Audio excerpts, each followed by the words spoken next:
Hello students ये हमारा third part है LSRW टेक्निक का। हमने LSRW टेक्निक पढ़नी स्टार्ट की थी, जिसमें हमने सबसे पहले ये पढ़ लिया था कि कम्युनिकेशन क्या होता है, जिसमें हमने ये पढ़ा था कि कम्युनिकेशन दो तरीके का होता है, वर्बल और नॉन वर्बल। हमें नॉन वर्बल से फ़िलहाल यहाँ पे कोई मतलब नहीं है, और LSRW टेक्निक नॉन वर्बल में कोई भी काम नहीं करती है।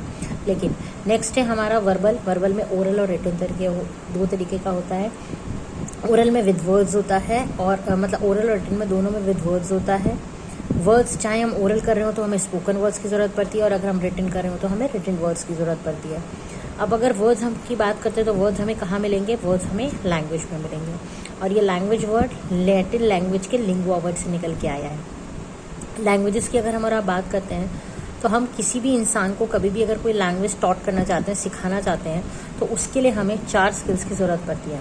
यानी कि अगर आप किसी भी लैंग्वेज में प्रोफिशिएंसी चाहते हैं तो आपको 4 स्किल्स की नॉलेज होनी ज़रूरी है। पहली स्किल्स कौन सी है? L, दूसरी स्किल थी आपकी S, तीसरी थी R, और चौथी है आपकी W। L मतलब लिसनिंग, S का मतलब स्पीकिंग, R का मतलब रीडिंग, और W का मतलब राइटिंग। हम कभी भी इन चारों की सीक्वेंस को ख़राब नहीं करेंगे। ये चारों के चारों जो हैं हमेशा सीक्वेंस से ही एक दूसरे के पास लगेंगे, ठीक है। मतलब जैसे मैंने आपको एग्जाम्पल भी दिया था कि कोई भी एक छोटा बच्चा होता है, वो सबसे पहले बच्चे अपने माँ की, घर वालों की या किसी की बात को सुनता है। जब थोड़ा बड़ा होता है तो बोलना शुरू करता है, फिर हम उसे स्कूल में भेजते हैं, नर्सरी में वो पढ़ना शुरू करता है, और फिर वहाँ पर स्कूल में जाने के बाद वो राइटिंग भी शुरू करता है। तो दैट मीन्स सीक्वेंस क्या हुई? प्रोसेसर हुआ L, S, R और W। फिर मैंने आपको बताया था कि ये सारी स्किल्स इंटर रिलेटेड हैं, ये सारी स्किल्स आपस में एक दूसरे से जुड़ी हुई हैं, मगर और साथ साथ इंडिपेंडेंट भी नहीं है, ठीक है। चारों की चारों मतलब आप कह सकते हैं कि इंडिपेंडेंट मतलब है कि आत्मनिर्भर भी ये नहीं है। ये जो लैंग्वेज है आपकी, इन्हें जैसे मैंने अभी भी आपको बताया, ये प्रॉपर ऑर्डर में सिखाई जाती हैं। अगर हम किसी भी लैंग्वेज का एक्विजिशन चाहते हैं, हम किसी भी लैंग्वेज को सीखना चाहते हैं, तो हमारे पास इन 4 स्किल्स की प्रोफिशिएंसी होनी चाहिए। उसके बाद मैंने आपको ये बताया था कि लिसनिंग क्या होती है। लिसनिंग हमारी स्किल्स की, जो भी हम ये स्किल्स की बात कर रहे हैं, उसमें ये हमारी फर्स्ट लैंग्वेज स्किल होती है, जिसे हम एक्वायर करते हैं हमारी नेटिव लैंग्वेज के अंदर। नेटिव लैंग्वेज मतलब जो भी हमारी मातृभाषा है, जो भी हम बोली बोलते हैं। जैसे कि कोई हम लोग ज़्यादातर, हाँ, हम लोगों के एरिया की जो नेटिव लैंग्वेज है वो हिंदी है, तो हम हिंदी में घर वालों की बात को सुनते हैं, फिर हम हिंदी सीखते हैं, फिर बोलते हैं, फिर पढ़ते हैं, और फिर आखिरी में लिखना शुरू करते हैं। नेक्स्ट पॉइंट आपका क्या कहता है कि अगर आप अपनी नेटिव लैंग्वेज के में लिसनिंग को इन्हांस करना चाहते हैं, तो आपको हमेशा अपने इर्द गिर्द होने वाली साउंड का मतलब होता है अपने इर्द गिर्द होने वाली आवाज़ें, पर्टिकुलरली जो भी वर्ड्स होते हैं उन साउंड्स में, उन पर फोकस अप करना चाहिए, तभी आप किसी लैंग्वेज में प्रोफिशिएंसी ले आएंगे। जिस प्रकार डेफ के साथ डम्ब का रिश्ता होता है, बोले तो गूंगे के साथ बहरे का रिश्ता होता है, ठीक है, इसी प्रकार लिसनिंग के साथ स्पीकिंग का रिश्ता होता है। लिसनिंग के बिना स्पीकिंग, और स्पीकिंग के बिना लिसनिंग अधूरा होता है। अगर मैं लिसनिंग की आपसे बात कर रही तो लिसनिंग में आपका ईयर और ब्रेन का रिलेशनशिप होता है। यहाँ पर ब्रेन क्या करता है? यहाँ पर ब्रेन जो होता है वो ईयर के साथ कोरिलेशन में रहता है। ईयर से मैसेज पास होता है ब्रेन तक, ब्रेन मैसेज को डिकोड करता है, इवैल्यूएट करता है, और उसके बाद उसका फीडबैक यानी कि रिप्लाई हम अपने सेंडर को दे देते हैं। नेक्स्ट मैंने आपको बताया था कि ये आपकी रिसेप्टिव स्किल है। अब रिसेप्टिव स्किल का मतलब क्या होता है? इस स्किल के अंदर रिसेप्टिव स्किल क्या होती है? रिसेप्टिव का मतलब होता है स्पीच करना, रिसीव करना किसी चीज़ को, स्पीच को, जो भी स्पीच हमारे को बोली जा रही है उस चीज़ को हमें समझना, ठीक है। ये हमारे अब ये स्पीच हमें कहाँ मिलेगी? ये स्पीच हमें मिलेगी आउटर एनवायरनमेंट से। इसीलिए हम कहते हैं L और R यानी कि लिसनिंग और रीडिंग हमारी रिसेप्टिव स्किल्स हैं, क्योंकि सुनकर और पढ़कर हम किसी नॉलेज को, किसी चीज़ को एक्वायर कर रहे हैं, जबकि बोलकर और लिखकर हम नॉलेज को क्या कर रहे हैं? सीख नहीं रहे हैं, नॉलेज को बाहर दे रहे हैं, ठीक है। नेक्स्ट है आपका, अब इसमें कोई भी चीज़, जैसे मैंने आपसे कहा कि ये रिसेप्टिव है, क्योंकि हम इसके अंदर कोई भी चीज़ आउटरली प्रोड्यूस नहीं कर रहे हैं, हम किसी चीज़ को बाहर नहीं निकाल रहे हैं, हम चीज़ों को क्या कर रहे हैं? समझ रहे हैं, यानी कि ग्रैस्प कर रहे हैं, समझ रहे हैं। यानी कि इसमें हमारा लिसनिंग और रीडिंग में चीज़ें इनपुट हो रही हैं, और स्पीकिंग और राइटिंग में हमारी चीज़ें आउटपुट में जा रही हैं। इसलिए हम इसे कहते हैं ये रिसीवेबल यानी कि रिसेप्टिव स्किल होती है। नेक्स्ट है आपका प्रोडक्टिव स्किल। इसी के साथ साथ हम एक और स्किल पढ़ लेते हैं जिसका नाम है आपका प्रोडक्टिव स्किल। अगर मैं आपसे प्रोडक्टिव स्किल्स की बात करती हूँ तो प्रोडक्टिव स्किल्स को हम क्रिएटिव स्किल्स भी कहते हैं और हमारी एक्टिव स्किल्स भी कहते हैं। अब प्रोडक्टिव, क्रिएटिव और एक्टिव स्किल्स तीनों एक ही चीज़ों के नाम होते हैं। इसमें हम लोग एक्टिव रहते हैं। जैसे मैंने आपको पहले ही बताया था, एक्टिव रहने का मतलब क्या होता है, हम चीज़ों को रिप्लाई करते हैं, हम चीज़ों को प्रोड्यूस करते हैं। दैट मीन्स जैसे मैंने अभी भी आपको बताया कि L और S बोले तो लिसनिंग और रीडिंग में हम चीज़ों को एक्सेप्ट कर रहे हैं, चीज़ों को समझ रहे हैं, हमारा इनपुट हो रहा है। जबकि प्रोडक्टिव, अगर मैं आपसे प्रोडक्टिव यानी कि क्रिएटिव स्किल्स की बात करूं तो क्या ये कौन सा स्किल होता है हमारा, जो हमारा राइटिंग है और जो हमारा स्पीकिंग है, दोनों में हम चीज़ों को क्या कर रहे हैं, आउटपुट दे रहे हैं। दोनों में चीज़ों का हम क्या कर रहे हैं, आउटपुट दे रहे हैं, यानी कि एक बाहर आउटर में निकाल रहे हैं। तो वो चीज़ हमारी क्या कहलाती है, प्रोडक्टिव, क्रिएटिव या फिर एक्टिव स्किल। अब हम अपनी सेकंड स्किल की बात करते हैं। जैसे कि मैंने आपको पहले भी बताया था, सेकंड स्किल का नाम है हमारी स्पीकिंग स्किल। अब स्पीकिंग स्किल क्या होती है, लोग कहते हैं जैसा सुनोगे वैसा बोलोगे, यानी कि अच्छा सुनोगे तो अच्छा बोलोगे, बुरा सुनोगे तो बुरा बोलोगे। अब यहाँ पर अच्छे और बुरे से मतलब क्या है हमारा, अगर हम अच्छे शब्दों को सुनेंगे तो हम वाक्यों का बनाने में हम अच्छे शब्दों का प्रयोग करेंगे। अगर नहीं होगा, हम अच्छे शब्द नहीं सुनेंगे तो कभी भी हम किसी भी चीज़ को मतलब अच्छा या कोई भी चीज़ नहीं बोल पाएंगे। अच्छे से मतलब यहाँ पर यह है कि सही समय पर हमें सही शब्द नहीं मिलेंगे चीज़ों को बोलने के लिए। ये हमारी एक तरीके से आप ये कह सकते हैं कि स्पीकिंग जो है हमारी एक्सप्रेसिव स्किल है। स्पीकिंग क्या है हमारी, एक्सप्रेसिव स्किल। एक्सप्रेसिव मतलब हम व्यक्त करते हैं चीज़ों को, हम बयां करते हैं जो भी चीज़ हमारे दिल में और हमारे दिमाग में होती है। जैसे हमने बच्चे के स्कूल की बात करी थी कि लिसनिंग में उसने हमारी बातें सुनी, और स्पीकिंग में बच्चा क्या करता है, चीज़ों को बाहर जाके बोलता है। अगर मैं आपसे स्पीकिंग की बात करूँ तो ये हमारी सेकेंड लैंग्वेज स्किल है। ये हमारी क्या है, second language skill. Second language skill कैसी है, L फर्स्ट लैंग्वेज स्किल थी और S हमारी सेकेंड लैंग्वेज स्किल है, यानी कि LS। अब मैं R के लिए कहूँगी कि ये हमारी थर्ड लैंग्वेज स्किल है। If we learn any native language, अगर हम कोई भी नेटिव लैंग्वेज को सीखते हैं तो सबसे पहले हम अपनी लैंग्वेज को, जैसे मैंने नेटिव के बारे में आपको बताया, हम सुनते हैं, उसके बाद उस लैंग्वेज को हम और आप क्या करते हैं, बोलते हैं। इसलिए हम कहते हैं कि ये हमारी सेकेंड एक तरीके से कहते हैं लैंग्वेज स्किल है। इसको हम और आप प्रोडक्टिव स्किल्स भी कहते हैं। स्पीकिंग को हमारा आप क्या कहते हैं, स्पीकिंग को हमारा प्रोडक्टिव स्किल भी कहते हैं। स्पीकिंग को हम प्रोडक्टिव स्किल का मतलब क्या होता है, जैसे मैंने आपको बोला था ना, अभी यहाँ पर मैंने आपको बताया था कि स्पीकिंग में हम कोई ना कोई चीज़ प्रोड्यूस कर रहे हैं, मुंह से बाहर निकाल रहे हैं, प्रोडक्शन कर रहे हैं, किसी चीज़ को बना के बाहर निकाल रहे हैं, ठीक है, इसीलिए इसे हम प्रोडक्टिव स्किल्स कहते हैं। अब इसमें हम क्या बाहर निकाल रहे हैं, इसमें हम और आप अपने वोकल ट्रैक्ट का इस्तेमाल कर रहे हैं। वोकल ट्रैक्ट मतलब अपने गले का इस्तेमाल कर रहे हैं। किस चीज़ के लिए गले का इस्तेमाल कर रहे हैं, चीज़ों को बाहर निकालने के लिए। हम ये कह सकते हैं कि हमारे अंदर जो एक एबिलिटी है एक्सप्रेस करने की, ओपिनियंस को, हमारे थॉट्स को, हमारे फीलिंग्स को हम उसे एक्सप्रेस कर रहे हैं। और वो भी एक्सप्रेस कैसे कर रहे हैं, हम चीज़ों को एक्सप्रेस कैसे कर रहे हैं, वर्बली। वर्बली मतलब मौखिक तौर पर, यानी कि हम चीज़ों को एक्सप्रेस कर रहे हैं बोल के, ठीक है। अब चाहे वो हमारे ग्रुप ऑफ मेंबर्स से बात कर रहे हो, सिंगल पर्सन से बात कर रहे हो, ठीक है, या तो आप फेस टू फेस बात कर रहे हो किसी से, या तो फिर आप कैसे बात कर रहे हो किसी से, डिस्टेंस से बात कर रहे हो। लेकिन क्या है, आप क्या कर रहे हैं यहाँ पर, स्पीकिंग कर रहे हैं, ठीक है। अब हम लोग सभी लोग जानते हैं कि जो लैंग्वेज है वो क्या होता है हमारा, it is a tool of communication. ये बात तो हम पहले से जानते हैं कि हमारी कोई भी लैंग्वेज होती है। इसके नोट्स मैंने आपको दे रखे हैं, तो ये रफ में जैसे मैं आपको समझा रही हूँ, तो आई होप कि राइटिंग कोई मैटर नहीं करती है, आपको पास सबके नोट्स हैं। आप इस चीज़ को एक बार वीडियो को देख के और नोट्स में पूरे सेंटेंस की फ्रेमिंग को देख सकते हैं, ठीक है। अब हम किसी भी लैंग्वेज की बात करते हैं तो जैसे कि हम लोग जानते हैं कि लैंग्वेज जो होती है, it is a tool for communication.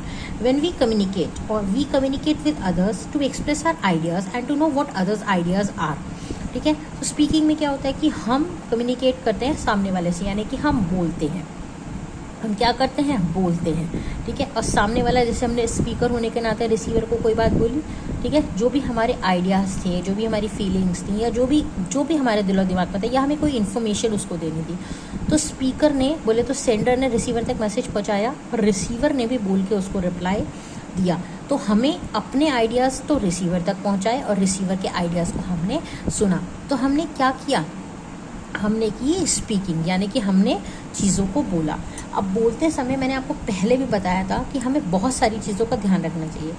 सबसे पहले बोलते समय हमारा पिच लेवल क्या है, पिच मतलब हमारे गले से निकलने वाली ध्वनि का लेवल क्या है, उसका ध्यान रखना चाहिए। साथ के साथ हमें अपने वॉल्यूम का ध्यान रखना चाहिए। दैट मीन्स हमारी आवाज़ बहुत ज़्यादा तेज़ भी नहीं होनी चाहिए, हमारी आवाज़ बहुत ज़्यादा धीरे भी नहीं होनी चाहिए। कहने का मतलब है हमें अपनी राइजिंग टोन और फॉलिंग टोन दोनों ही टोन्स के ऊपर वर्कअप करना चाहिए, ठीक है। राइजिंग टोन, फॉलिंग टोन, ये आपको मैंने सॉफ्ट स्किल 1 में पढ़ा दिए थे, ठीक है। उसके बाद हमें अपने रेट, किस चीज़ का रेट, 125 से 150 वर्ड्स पर मिनट के हमको बोलने चाहिए।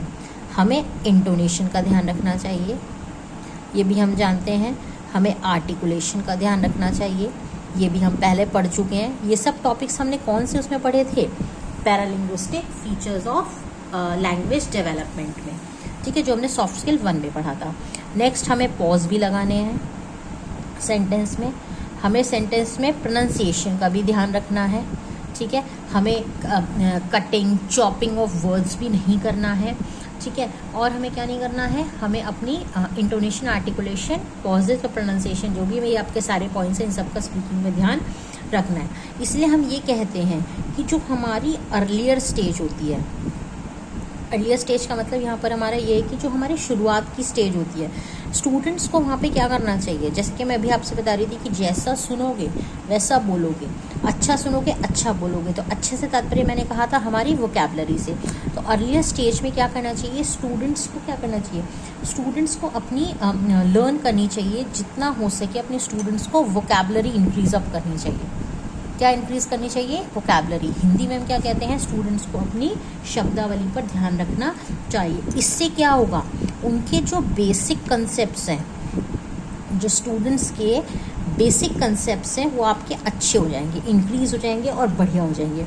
हम ये भी कह सकते हैं कि उनकी कॉन्वर्सेशनल स्किल्स भी बढ़िया हो जाएंगी अगर आप डेली किसी की बात को अच्छे तरीके से सुनते रहेंगे। और उनका एक जो कॉन्वर्सेशनल रूटीन है या कॉन्वर्सेशनल जो उनके रूटीन्स हैं, वो भी आपके बिल्डअप हो जाएंगे, ठीक है। तो स्पीकिंग क्या कहता है कि जब स्पीकिंग एक एक्सप्रेसिव स्किल है, ये सेकंड लैंग्वेज स्किल है, ये लिसनिंग के बाद आती है। और ये हमेशा क्या कहती है कि हमें हमेशा बोलते समय फेस टू फेस डिस्टेंस पे हम बात कर सकते हैं। लैंग्वेज के लिए हमें कम्युनिकेशन की ज़रूरत होती है, या मतलब कम्युनिकेशन करने के लिए हमें लैंग्वेज की ज़रूरत पड़ती है, चाहे हम स्पीकर हैं, चाहे हम रिसीवर हैं, चाहे सेंडर रिसीवर है, कुछ भी है, हम रिप्लाई देंगे या बोलेंगे तो हमें स्पीकिंग की ज़रूरत पड़ेगी। और स्पीकिंग करते समय हमें अपनी इन बातों का, कोई भी लैंग्वेज हो, हिंदी, इंग्लिश, मराठी, पंजाबी, उर्दू, जो भी आप लैंग्वेज में बात करते हो, ये सारे पॉइंट्स को हमें उसमें ध्यान देना चाहिए। इससे क्या होगा कि हमारी चीज़ें बहुत अच्छी हो जाएंगी, ठीक है। अब हम अपनी थर्ड स्किल के बारे में पढ़ते हैं। हमारी थर्ड स्किल का नाम क्या है, रीडिंग स्किल। रीडिंग का मतलब क्या होता है, मैंने आपको पहले भी बताया था, रीडिंग का मतलब होता है हमारा पढ़ना, ठीक है। रीडिंग का मतलब हमारा क्या होता है, पढ़ना। रीडिंग हमारी क्या होती है, थर्ड लैंग्वेज स्किल है। रीडिंग हमारी थर्ड लैंग्वेज स्किल है। जैसे मैंने आपको पहले भी बताया था, बच्चा जब सबसे पहले घर में चीज़ों को सुनता है, फिर चीज़ों को बोलता है, और उसके बाद चीज़ों को क्या करना शुरू करता है, पढ़ना शुरू करता है। अब कहते हैं ना, वही बात आती है, अगर हम किसी चीज़ को पढ़ते हैं, अगर हम क्या करते हैं, किसी चीज़ को पढ़ते हैं, तभी हम किसी चीज़ को क्या करते हैं, समझते हैं। बिल्कुल सही सी बात है कि जब हम चीज़ों को रीड करेंगे तभी हमें चीज़ें समझ में आएंगी। नई चीज़ को हम एक तरीके से कहते हैं ना, वे रीड करके ही ग्रैस्प कर सकते हैं या समझ सकते हैं। तो ये हमारी, आप कह सकते हैं, रिसेप्टिव स्किल है। मैंने अभी आपको बताई थी 2 स्किल्स के बारे में, तो ये हमारी रिसेप्टिव स्किल है। रिसेप्टिव का मतलब क्या होता है, रिसीव करना, हासिल करना।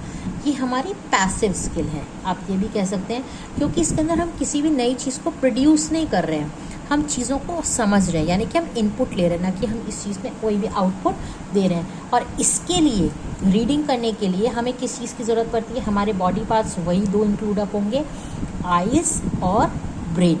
जैसे लिसनिंग में ईयर और ब्रेन था, कान सुन के मैसेज ब्रेन तक पहुंचा रहे थे।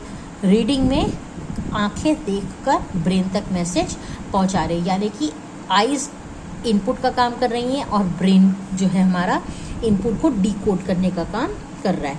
आप सबको याद है ना, इनकोडिंग और डिकोडिंग। तो आइज़ ने एनकोड नहीं किया है, मैसेज ऑलरेडी लिखा हुआ है, आइज़ ने उसको क्या किया है, सिर्फ ग्रैस्प किया है, ठीक है। और आइज ने मैसेज किसके पास भेजा था? ब्रेन के पास। ब्रेन क्या कर रहा है? ब्रेन ने उस चीज़ को कॉम्प्रिहेंड किया है। आप कह सकते हैं ब्रेन ने उस चीज़ को क्या किया है? कॉम्प्रिहेंड किया है। आप चाहें तो कॉम्प्रिहेंड कह सकते हैं, आप चाहें तो उस चीज़ को डिकोडिंग भी कह सकते हैं, जैसा आप चाहें दोनों में से कोई सा भी वर्ड का यूज़ आप कर सकते हैं। अगर हम रीडिंग की बात करते हैं, अगर हम किसकी बात करते हैं? रीडिंग की बात करते हैं, तो रीडिंग हमारी एक लर्निंग स्किल है। मैं अपना जब एक नेक्स्ट वीडियो बनाऊंगी, ठीक है, उस नेक्स्ट वीडियो में मैं जब आपको लिसनिंग पूरा बाइफर्केशन से बताऊंगी, लिसनिंग के बारे में एक एक चीज़ें बताऊंगी, रीडिंग के बारे में एक चीज़ें बताऊंगी, तब आपको ये बताऊंगी कि रीडिंग एग्जैक्टली लर्निंग स्किल क्यों है। लेकिन ओवरव्यू के लिए मैं आपको यहाँ पे बता देती हूँ, रीडिंग एक लर्निंग स्किल इसलिए क्योंकि रीडिंग चीज़ों को क्या कर रहा है? चीज़ों को समझने की कोशिश कर रहा है, ठीक है ना। ये हमें हेल्प कर रहा है कि हम अपनी जितने भी लैंग्वेज के पार्ट्स हैं, हम कह सकते हैं कि ये रीडिंग स्किल क्यों है? क्योंकि ये हमें हेल्प कर रहा है, हमें मदद कर रहा है किस चीज़ में? ताकि हम इम्प्रूव कर सकें, ताकि हम क्या कर सकें? इम्प्रूव कर सकें। क्या? All parts of English language. क्योंकि यहाँ पर हम इंग्लिश लैंग्वेज की ही बात कर रहे हैं, इसलिए मैंने यहाँ पर all parts of English language की ही बात की है, ठीक है। अगर हम अच्छी रीडिंग करते हैं तो हमारी इंग्लिश लैंग्वेज बढ़िया हो जाती है, लैंग्वेज के साथ साथ हमारी वोकैबुलरी भी बढ़िया हो जाती है, भाई हमारी शब्दावली बढ़िया हो जाएगी, हमारी स्पेलिंग्स बहुत बढ़िया हो जाएंगी, ठीक है, हमारा ग्रामर बहुत बढ़िया हो जाएगा, parts of speech, tenses etcetera, और ओवरऑल रीडिंग अच्छी हो जाएगी तो हमारा क्या अच्छा हो जाएगा? राइटिंग अच्छा हो जाएगा, ठीक है। राइटिंग के लिए मैं आपको एक इम्पॉर्टेंट रीडिंग के लिए सॉरी मैं आपको एक इम्पॉर्टेंट बात बताती हूँ कि वाइल रीडिंग, जब भी आप किसी भी चीज़ को क्या करते हो, जब भी आप किसी चीज़ को रीड करते हो, रीडिंग करते समय आपको हमेशा चीज़ों को क्या करना चाहिए? आपको चीज़ों की हमेशा अंडरलाइनिंग करनी चाहिए। किस चीज़ की? Underlining of keywords.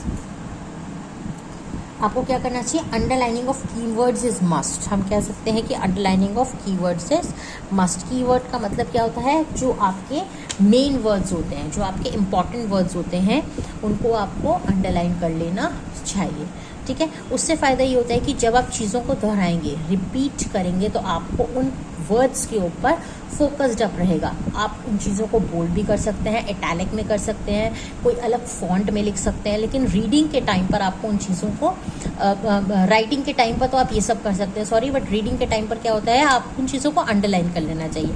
आप उनके ऊपर बॉक्स बना सकते हैं, ऐसे अंडरलाइन कर सकते हैं, तो आपका फोकस नेक्स्ट रीडिंग में उस अंडरलाइन वर्ड के ऊपर ज़रूर जाएगा, ठीक है। हमारी नेक्स्ट स्किल का नाम क्या है? हमारी नेक्स्ट स्किल का नाम होता है हमारी राइटिंग स्किल। राइटिंग हमारी चौथी और आखिरी स्किल होती है। अब क्वेश्चन आता है कि राइटिंग क्या होती है? राइटिंग के लिए हम जैसे भी कहें तो it is the fourth language skill. Writing हमारी फोर्थ लैंग्वेज स्किल है।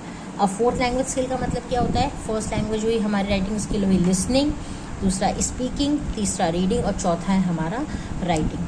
अब ये राइटिंग का मतलब क्या है? राइटिंग का मतलब होता है लिखना। अब लिखना है तो यानी कि चीज़ों को हम क्या कर रहे हैं? रिसीव कर रहे हैं या प्रोड्यूस कर रहे हैं। ऑब्वियस सी बात है, लिख रहे हैं तो हम किसी चीज़ को रिसीव तो कर नहीं रहे हैं, हम चीज़ों को क्या कर रहे हैं? प्रोड्यूस कर रहे हैं। यानी कि ये हमारी कौन सी स्किल है? Productive skill. ये स्किल कौन सी है? हमारी प्रोडक्टिव स्किल, क्योंकि इसके अंदर हम चीज़ों को क्या कर रहे हैं? कोई भी चीज़ को प्रोड्यूस कर रहे हैं। इसके अंदर हम कौन से बॉडी पार्ट्स का कोऑर्डिनेशन बना रहे हैं? हैंड्स का किसके साथ? अपने ब्रेन के साथ। हम राइटिंग किस चीज़ का कोऑर्डिनेशन बना रहे हैं? हैंड्स का ब्रेन के साथ। जैसे लिसनिंग में हमने कान का ब्रेन के साथ, ठीक है। स्पीकिंग का मुंह का ब्रेन के साथ। रीडिंग में आँखों का मुंह के साथ। इसी प्रकार राइटिंग में हाथ का ब्रेन के साथ। हाथ का ब्रेन के साथ क्यों होगा? क्योंकि हम हाथ से लिखेंगे और हाथ से लिखने के लिए मैसेज हमारे पास कहाँ से आ रहा है? ब्रेन से। यानी कि ब्रेन मैसेज को क्या कर रहा है? फॉर्मुलेट कर रहा है, ठीक है। और हैंड्स क्या कर रहे हैं? हमारे लिख रहे हैं। जैसे एग्जाम में हम ब्रेन और हैंड का ही तो इस्तेमाल करते हैं। हम चीज़ों को याद करके आते हैं और हाथों से उस चीज़ को वहाँ पे जाके लिख देते हैं, ठीक है। नेक्स्ट पॉइंट हमारा क्या कहता है? हम हैंड्स और ब्रेन्स को लिखते हैं। अब हम क्या लिखते हैं? हम कोई भी चीज़ लिखते हैं जो भी हमने लर्न करी हुई है। हम कोई साइन बना सकते हैं, हम कोई सिंबल लिख सकते हैं, हम वर्ड्स लिख सकते हैं लैंग्वेज के अंदर, या हम कुछ भी उसके अंदर कर सकते हैं। आप ये भी कह सकते हैं कि इट हेल्प्स राइटिंग हमारी मदद करता है टू कंसोलिडेट, ठीक है। राइटिंग हमारी मदद करता है कंसोलिडेट करने में, किस चीज को, ठीक है, कंसोलिडेट करने में, कंसोलिडेट देयर, या फिर हम ये कह सकते हैं ग्रैस्प करने में, किस चीज को, ऑफ वोकैबुलरी, ठीक है। राइटिंग ये कहती है कि जो भी हमने रीडिंग में अच्छी अच्छी वोकैबुलरी को सुना, पढ़ा, समझा, उस वोकैबुलरी को एक तरीके से शोकेस करने को में भी हमारी बहुत ज़्यादा मदद करती है। हम कह सकते हैं एंड स्ट्रक्चर, हम स्ट्रक्चर भी कह सकते हैं, and it also complements the other language skills. अब ये complement the other language skill का मतलब क्या है? Complement the other language skill का मतलब ये होता है कि राइटिंग में हम और आप चीज़ों को लिखते हैं और जो हम लिखते हैं वो लिखावट हमारी अदर लैंग्वेजेस के अंदर भी काम आ सकती है। नेक्स्ट हम बात कहते हैं कि जो राइटिंग है, writing is relatively difficult for, देखिए मैं हाथ के हाथ आपको इंपॉर्टेंट पॉइंट्स दोबारा लिख के भी बता रही हूँ, फॉर आर स्टूडेंट्स। अब क्वेश्चन आता है कि राइटिंग स्टूडेंट्स के लिए इंपॉर्टेंट है या डिफिकल्ट क्यों है? राइटिंग स्टूडेंट्स के लिए डिफ़िकल्ट बहुत ज़्यादा है, ये बात बिल्कुल सच है। राइटिंग स्टूडेंट्स के लिए डिफ़िकल्ट इसीलिए होती है क्योंकि हमने सुन लिया, आराम से सुन लिया, स्पीकिंग, बोलने की भी हम टूटा फूटा बोल सकते हैं, ठीक है, पढ़ भी हम टूटा फूटा सकते हैं। लिखने की अगर हम बात करते हैं, अगर हमने लिख टूटा फूटा लिया तो मामला गड़बड़ हो सकता है। इसीलिए हमें हमेशा राइटिंग बहुत ध्यान से करनी चाहिए। तो अगर मैं आपको आज का लेक्चर कंक्लूड करूं तो मैं ये कह सकती हूँ कि एल एंड आर, जो मैंने इंपॉर्टेंट बात बताई, लिसनिंग और रीडिंग, ठीक है, वो हमारे ब्रेन के लिए, आर ब्रेन के लिए एक इनपुट स्किल है, ठीक है। और जो हमारी एस और डब्ल्यू हैं वो हमारी आउटपुट स्किल्स हैं, ठीक है, क्योंकि इसमें हम चीज़ों को रिप्रोड्यूस करते हैं और अपनी ग्रामर को, अपनी किसी भी चीज़ को अच्छा बनाने के लिए हमें और आपको इन स्किल्स की ज़रूरत पड़ती है। इन शॉर्ट कहूँ, लोग अपनी लैंग्वेज को अच्छा तो करना चाहते हैं, किसी भी लैंग्वेज में प्रोफिशिएंसी तो चाहते हैं, किसी भी लैंग्वेज को अच्छा तो करना चाहते हैं, लेकिन उस लैंग्वेज को सीखने का तरीका नहीं जानते हैं। जैसे एट टाइम्स स्टूडेंट्स मुझसे कहते हैं कि मैम हमें इंग्लिश अच्छी नहीं आती, हम इंग्लिश नहीं बोल पाते, हम क्या करें? तो मैं अक्सर उनसे ये कहती हूँ कि आपको अपनी रोज़मर्रा की जो लैंग्वेज है इंग्लिश, जिसे आप यूज़ करते हैं, उनको, उस लैंग्वेज को आपको डेली बेसिस पर यूज अप करना चाहिए। यानी कि आपको इन 4 टेक्निक्स का इस्तेमाल अपने डेली बेसिस पर उस लैंग्वेज में प्रोफिशिएंसी लाने के लिए करना चाहिए। फॉर एग्जाम्पल कैसे? सबसे पहले अगर आप, जैसे कि मैंने आपको बताया कि टेक्निक नंबर 1 क्या है, लिसनिंग, आपको सुनो। तो सबसे पहले अगर आप अपनी इंग्लिश लैंग्वेज को अच्छा करना चाहते हो तो इंग्लिश लैंग्वेज में आपको लिसन करना चाहिए। लिसन में आप क्या कर सकते हो? लिसन में आप न्यूज़ सुन सकते हो, ठीक है, आप जो है किसी का मोटिवेशनल स्पीच सुन सकते हो, आप YouTube पर इंग्लिश के लेक्चर्स सुन सकते हो, आप अपने थ्योरेटिकल जो भी आपके टीचर्स हैं जो पढ़ाते हैं आपको, उनसे इंग्लिश में जो भी वो लेक्चर्स दे रहे हैं उसको ध्यान से सुन सकते हो। इन शॉर्ट, जो भी चीज़ें उस लैंग्वेज में जो भी लोग कम्युनिकेट कर रहे हैं, आप उनको एज अ रिसीवर जो है अपने आप को रिसीवर ट्रीट करके उनकी बातों को सुन सकते हो। नेक्स्ट स्किल होती है आपकी स्पीकिंग। जब आप चीज़ों को सीख जाते हो, सीखना मतलब सुनकर समझने लगते हो, अब आपको कोशिश करनी चाहिए बोलने की। जैसे कि डेली बेसिस पर मैं आपसे कहती हूँ कि अगर आपको अपनी इंग्लिश अच्छी करनी है तो आपको उसको बोलना चाहिए। बोलना मतलब छोटी छोटी चीज़ों को प्रैक्टिस अप करना चाहिए। उसके लिए फॉर एग्जांपल आपको कहीं भी, जैसे आपने कोई भी बात बोली, आपने कोई चीज़ देखी, सामने 2 आदमी लड़ रहे थे, तो आप अब ये सोचो 2 आदमी सामने लड़ रहे हैं, उस चीज़ को अपने मन में सोचो कि इसको हम इंग्लिश में क्या बोलेंगे। The 2 men are fighting in front of me, या 2 आदमी लड़ रहे हैं, या आपको ये कहना है कि मेरी मम्मी खाना बना रही हैं, तो आप सोचो खाना, अच्छा खाना को इंग्लिश में क्या बोलेंगे? कुकिंग। अच्छा मम्मी को क्या बोलेंगे? Mother. My mother is cooking food for me, मेरी मम्मी मेरे लिए खाना बना रही हैं। तो कहने का सीधा सीधा तात्पर्य ये है, या मतलब ये है कि अपनी स्पीकिंग को आप अच्छा कैसे कर सकते हो।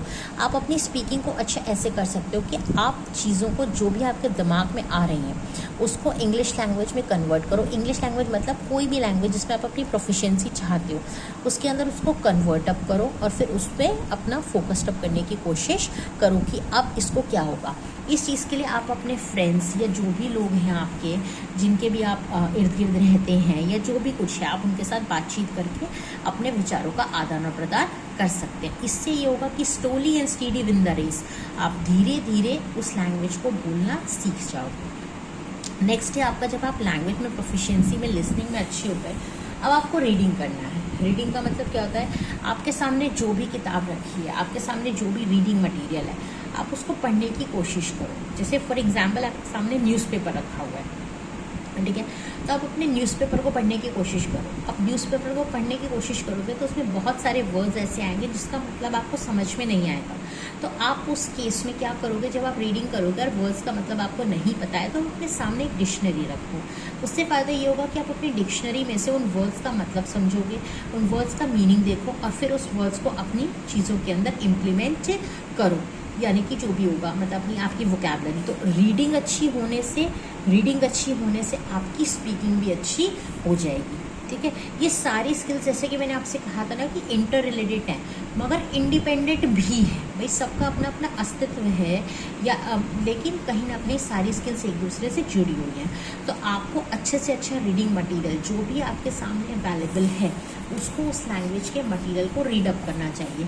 रीड अप के लिए आप न्यूज़पेपर्स पढ़ सकते हैं, आप मैगजीन्स पढ़ सकते हैं, आप कोई भी आर्टिकल कहीं पर पब्लिश्ड है वो पढ़ सकते हैं, अपने सिलेबस की बुक्स पढ़ सकते हैं, किसी ने कोई भी चीज़ मटेरियल को, आप कुछ नहीं तो नॉवेल्स पढ़ सकते हैं। आपको अगर नॉवेल्स पढ़ने का शौक़ है, इंग्लिश के बहुत अच्छे अच्छे ऑथर्स हैं, राइटर्स हैं जो लिखते हैं। और इंग्लिश के नावल में सबसे इजी नावल लैंग्वेज के मामले में कहा जाता है तो मिस्टर चेतन भगत हैं।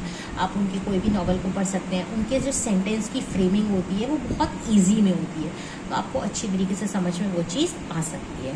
तो अगर क्या हो गया, रीडिंग भी आपकी इस तरीके से अच्छी हो जाएगी जब आप चीज़ों को सुन सकते हो, अच्छी तरीके से सुन के समझ सकते हो, फिर कोशिश करके धीरे धीरे बोल भी सकते हो, फिर कोशिश करके धीरे धीरे आप उस चीज़ को क्या कर सकते हो, पढ़ भी सकते हो, मतलब रीडिंग भी कर सकते हो। तो लास्टली आपको उस चीज़ को राइटिंग करनी आती है। अब धीरे धीरे हम चीज़ों को लिखना शुरू करते हैं। जो भी लैंग्वेज आपने सीखी है उसका ग्रामर आप समझ गए, उसके अल्फ़ाबेट्स आप समझ गए, सब कुछ समझ गए। अब आप धीरे धीरे उस चीज़ को क्या करोगे, धीरे धीरे उस चीज़ को आप लिखने की कोशिश करोगे, यानी कि धीरे धीरे आप उस चीज़ को अब हम और आप लिखेंगे। तो जब हम उस चीज़ को लिखना शुरू करेंगे तो कहीं ना कहीं हमें सबसे ज़्यादा दिक्कत आएगी। जैसे मैंने आपको लास्ट पॉइंट में क्या था कि राइटिंग जो होती है रिलेटिवली सब में सबसे ज़्यादा डिफ़िकल्ट होती है।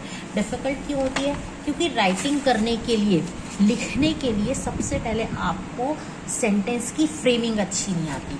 अब बोल तो आप लेते हो, सामने वाला अगर आप गलत भी बोल रहे हो तो थोड़ा बहुत आपकी बातों से समझ जाता है, लेकिन लिखने में अगर आप गड़बड़ कर जाते हो, लिखने में अगर आप गड़बड़ करते हो तो बहुत ज़्यादा प्रॉब्लम आपकी हो सकती है।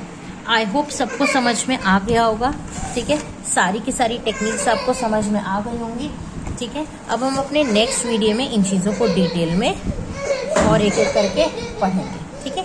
Thank you.